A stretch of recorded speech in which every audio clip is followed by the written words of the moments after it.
अस्सलामुअलैकुम viewers, welcome back to my channel Mishal Khan officials, जिसमें आज हम बात करते हैं न्यूएंशियल सिरप के बारे में। न्यूएंशियल सिरप 60 ml में होता है। सेमी फार्मा इसको बनाती है और ये as a antihistamine medicine यानी कि एलर्जिक सिम्टम्स के लिए बहुत ज़्यादा बेस्ट होता है, जिसमें वाटरी आइज़ और इची स्किन, उसके अलावा और काफ़ी जो है वो एलर्जिक सिम्टम्स होते हैं with the change of environment, उनके लिए ये बहुत ज़्यादा बेस्ट होता है। प्राइस की बात की जाए तो 200 के आसपास होती है। उसके अलावा इसके अंदर जो है वो डेस्लोरेटाडाइन पाया जाता है, जो कि इसका एक्टिव इंग्रेडिएंट या एक्टिव मेडिसन है।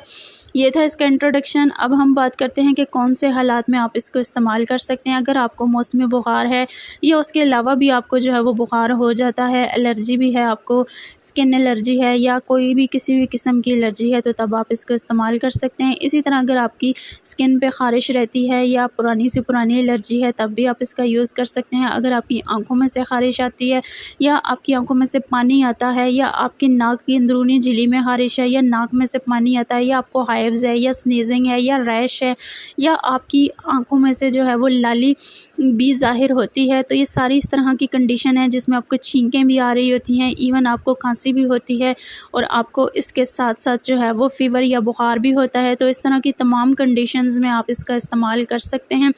मौसम के चेंज होने के साथ जो एलर्जीज़ आपको होती हैं, तब भी आप इसका इस्तेमाल कर सकते हैं। डोज़ की बात करते हैं तो 5 साल से ऊपर के जितने भी जो है वो बच्चे एलर्जी में मुब्तला हैं, आप उनको 2 दफ़ा दिन में जो है वो इस्तेमाल करवा सकते हैं।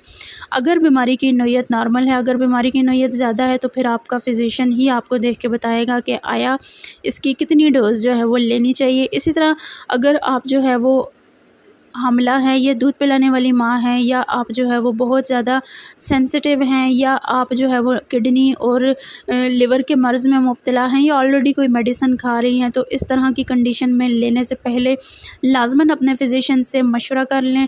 अब बात करते हैं साइड इफ़ेक्ट्स के बारे में कि अगर आप ये यूज़ करते हैं तो साइड इफ़ेक्ट इसमें क्या क्या हो सकते हैं। उल्टी मतली हो सकती है, थकावट हो सकती है, मसल्स में पेन हो सकता है, आपका मैदा डिस्टर्ब हो सकता है, आपको नींद ज़्यादा या कम आ सकती है, और रैश बन सकते हैं। तो ये चीज़ें नोट की गई हैं साइड इफ़ेक्ट्स में। हमारी इन्फॉर्मेशन पसंद आई हो तो चैनल को लाज़मन सब्सक्राइब करें। Thank you.